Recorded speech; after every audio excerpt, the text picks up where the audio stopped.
uyu mwanya tuvugana umuntu tutazi muri Kongo ashobora kuba yishwe bamushinja amarozi cyangwa se ubupfumu. Ubugabo cyangwa se ibitsina by'abagabo bo muri iki gihugu biri kuba bito cyane, bamwe bakanavuga ko bizagera igihe bihunguka bikavaho. Ni ibitsina.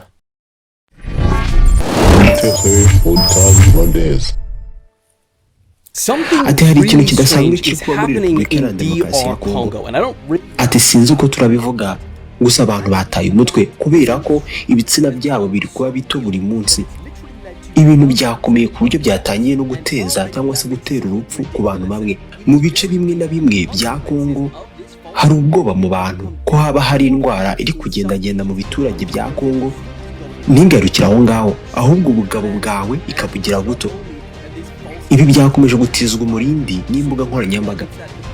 Mu makuru tuvana mu kigo kireberera ubuzima ku isi, abantu bagera kuri 17 bamaze kwicwa bishwe n'amatsinda y'abanyarugomo guhera mu mwaka ushize. Bashinjwa gukwirakwiza iyo ndwara. Abo barimo cyangwa se barimo n'abakozi b'ubuzima batangaga inkingo bari mu bushakashatsi bari bane. Leta ya Kongo ikomeje gukora ibishoboka ngo ibwire abaturage bayo ko ubugabo bwabo butari kuba buto nk'uko babibona, ikanavuga ko indwara nayo ubwayo ari bajeyi idahari. Gusa dore ibyo wamenye kuri iyi ndwara iboneka mu ntara ya Chopo muri Repubulika Iharanira Demokarasi ya Kongo ndetse no mu murwa mukuru Kinshasa. Ni indwara yitwa Kolo syndrome, uburwayi bw'igitsina kiba gito. Ugiye abaturage bavuga ko indwara ituruka ku bupfumu no kuragura. Abahanga mu by'ubuzima bo ibingibi babitera ubwatsi bati ahubwo ibyo ni imyumvire yo kubona ibintu bidahari mufite.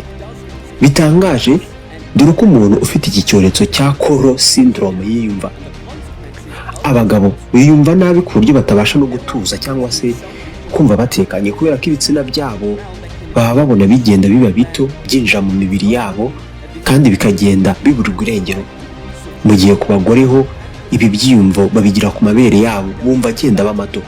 Hari kandi abatabyemera bakavuga ko mu by'ukuri nta gihamya kiriho cyerekana ko igitsina cyagabanuka mu by'ukuri. Ibi kubaho bisa n'ibikubaho mu ntekerezo gusa, bakavuga ko akenshi ubiterwa n'umuhangayiko ndetse no guta umutwe. Aba batabyemera bavuga ko bituruka ku munaniro wa buri munsi duhura nawo, ubukene cyangwa se bikaba byaturuka ku byo wizera, cyane cyane ibijyanye n'umuco. Muri Repubulika Iharanira Demokarasi ya Kongo yewe no mu bindi bice bya Afurika, ibi byagiye bitizwa umurindi cyane n'imyemerere, nko kuba umuntu yakwiba igitsina cyawe n'ingano yacyo binyuze mu kugusuhuza mu ntoki cyangwa se guhobeye, ndetse no guhura cyangwa se guhura n'abantu utazi uko biboneye. Ibi ntabwo ari iby'ejo bundi.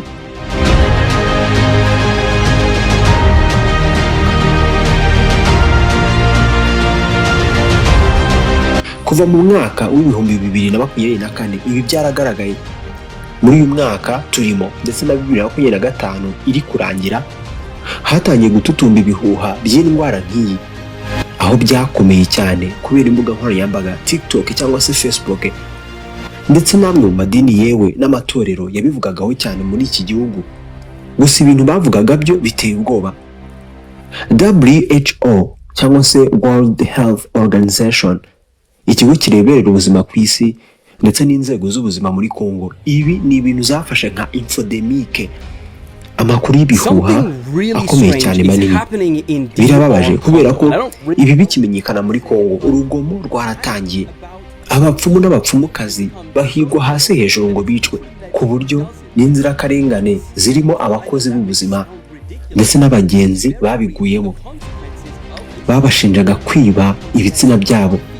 Leta ya Kongo yo iti nta ndwara nk'iyo ibaho, ahubwo bagashishikariza abantu cyangwa se abaturage bayo gutuza kandi bakirinda ibihuha bibaganisha ku rugomo. Muri make hari impamvu zishobora gutuma umuntu yiyumva gutya, zirimo umuhangayiko, ibyitwa somatization. Hari ukuntu ubwonko burema ibyiyumvo cyangwa se ibyiyumviro bidasanzwe igihe duhangayitse cyangwa se twataye umutwe.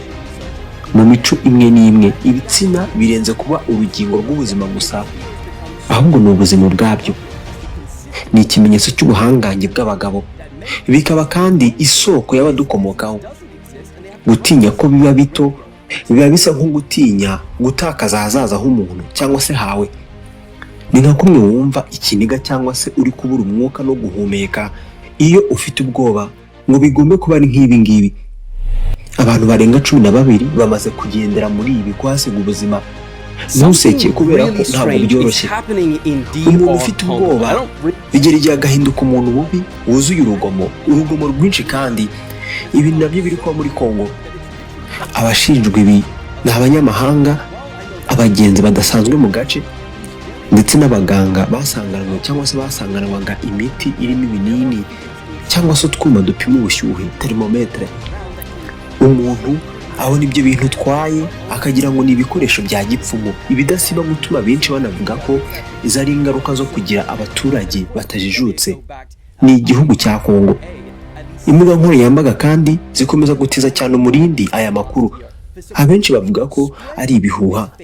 Nk'ubu amakuru nk'aya yatangiye kuvugwa cyane mu myaka y'1970, gusa ubu niho ari kuba menshi cyane kubera zo. Ibi bikaba bigora cyane abashinzwe ubuzima cyangwa se ubuyobozi hariya mwa kiriya gihugu kurwanya amakuru nk'aya.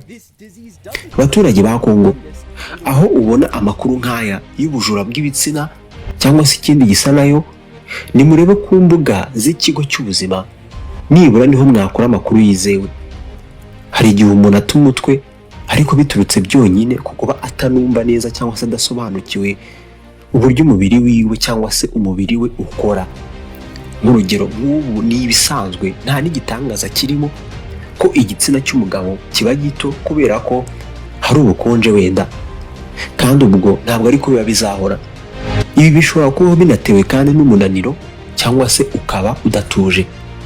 Ni mu gihe indwara nyazo zerekeranye n'ibi n'ibitsina nyine ibimenyetso bibamo nko kuribwa, uburyaryate cyangwa se kubona ibintu bidasanzwe nk'amashyira mu gitsina. Mu gihe utabona ibintu nk'ibyo, ukumva ahubwo kaba gato atari ko wavutse, byashoboka cyane ko ari umuhangayiko ufite.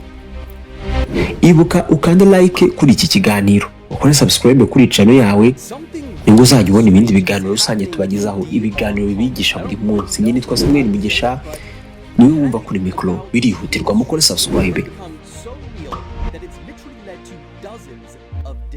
Niba uribwa ukaba ubona ibintu bidasanzwe nk'amashyira, ihutire gushaka no kujya kwa muganga kubera ko ni ngombwa. Ngayo nguko ibiri kubera muri Kongo. Wifuza kumpa ibitekerezo kunsaba ingingo nagukoreraho mu buryo bw'ibanga, nomero ya WhatsApp yacu ni 078 226 21130. Email yacu ni montagnetele@gmail.com. Mutwandikira aho ngaho, ntabwo dutinda kubasubiza. Nshuti bakunzi bacu, turishimye ko mwakurikiye Télé Montagne Rwandaise. Ikiganiro naha tugisoreje. Iki kiganiro mwagikunze, mumanuke munsi video mwandike ijambo rigira riti duhereze ibindi. Nanjye ndashyiramo agatege ndashobora kubahereza ibindi biganiro byinshi byiza bibigisha buri munsi. Ku kirahuri cyanyu ahagana iburyo hari ibindi biganiro birenga 500 mwareba. Mwibuke mukore subscribe.